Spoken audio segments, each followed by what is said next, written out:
வணக்கம், நான் உங்கள் குக்கிங் தமிழ் ஆனந்தி. நம்ம சேனலை இதுவரை சப்ஸ்கிரைப் பண்ணாதவங்க மறக்காமல் சப்ஸ்கிரைப் பண்ணிடுங்க. நாம் இன்றைக்கி பார்க்க போகிற ரெசிபி பன்னீர் டிக்கா.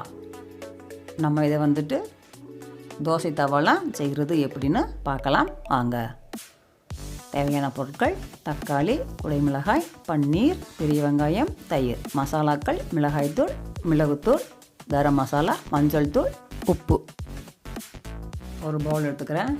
இதில் கட் பண்ணால் பெரிய வெங்காயம், தக்காளி, குடைமிளகாய்,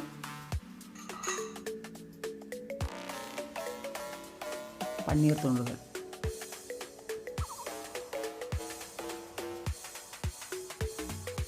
இந்த மாதிரி சைஸாக கட் பண்ணிக்கோங்க. எல்லா காய்கறிகளையும் ஒரே சைஸுக்கு கட் பண்ணிக்கோங்க. அப்போ தான் ஒன்று போல் வேகும்.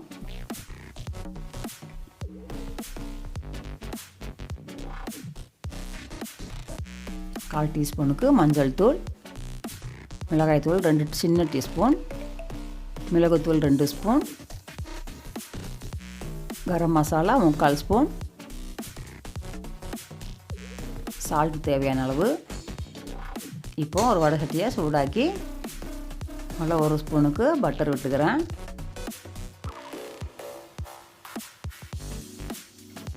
கொஞ்சமாக ஓமம் போட்டுக்கிறேன். ஓமம் பொரியவும் 2 ஸ்பூன் கடலை மாவு போட்டுக்கிறேன். வறுத்து போட்டால் தான் நல்லாயிருக்கும், மணமாக இருக்கும்.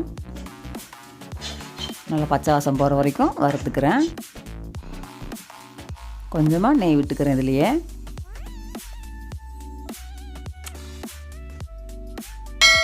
நல்லா கட்டி இல்லாமல் கிளறி விட்டுக்கிறேன்.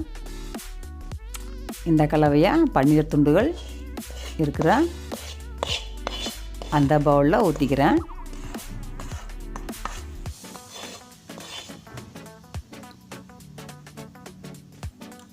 மூணு ஸ்பூனுக்கு தயிர், ஒரு அரை லெமன், கொஞ்சமாக எண்ணெய். நல்லா பிசைஞ்சுக்கிறேன். மசாலாக்களெல்லாம் இந்த காய்கறி மேலேயும் பன்னீர் மேலேயும் நல்லா கோட்டாகிற மாதிரி பிசைஞ்சுக்கிறேன். கொஞ்சமாக சாட் மசாலா போட்டுக்கிறேன்.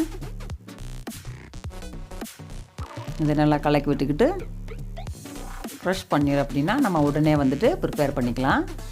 கொஞ்சம் 2-3 நாள் ஆயிடுச்சு வாங்கி அப்படின்னா ஒரு 1/2 hour ஊறினா நல்லா சாஃப்டாக இருக்கும். இப்போ இந்த ஸ்டிக்கில் ஒவ்வொன்றா கோர்த்துக்கிறேன். பன்னீர், பெரிய வெங்காயம், தக்காளி, குடைமிளகாய். இந்த மாதிரி 3 அடுக்காக கோர்த்துக்கிறேன்.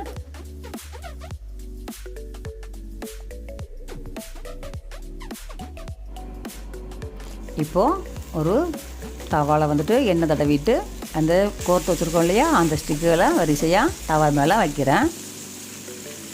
கொஞ்சம் நேரத்துக்கு அப்புறம் திருப்பி விட்டுக்கிறேன். அப்போ தான் எல்லா பக்கமும் ஈவனாக வேகும்.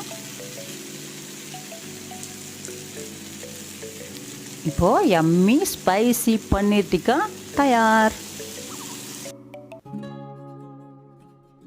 இது கூட டொமேட்டோ சாஸும் புதினா சட்னியும் தொட்டுக்கிட்டால் சூப்பராக இருக்கும். இதில் கொஞ்சம் லெமனையும் புழிஞ்சு விட்டுக்கோங்க, இன்னும் சூப்பராக இருக்கும். டிக்காவை நம்ம ஓவன் அல்லது பார்பிக்யூவில் ப்ரிப்பேர் பண்ணிக்கலாம். இல்லாத பட்சத்தில் இந்த மாதிரி தவாலையும் ப்ரிப்பேர் பண்ணிக்கலாம். ஓவனில் எப்படி ப்ரிப்பேர் பண்ணுறதுன்னு மேலே ஐ பட்டனை கிளிக் பண்ணி பார்த்துக்கோங்க.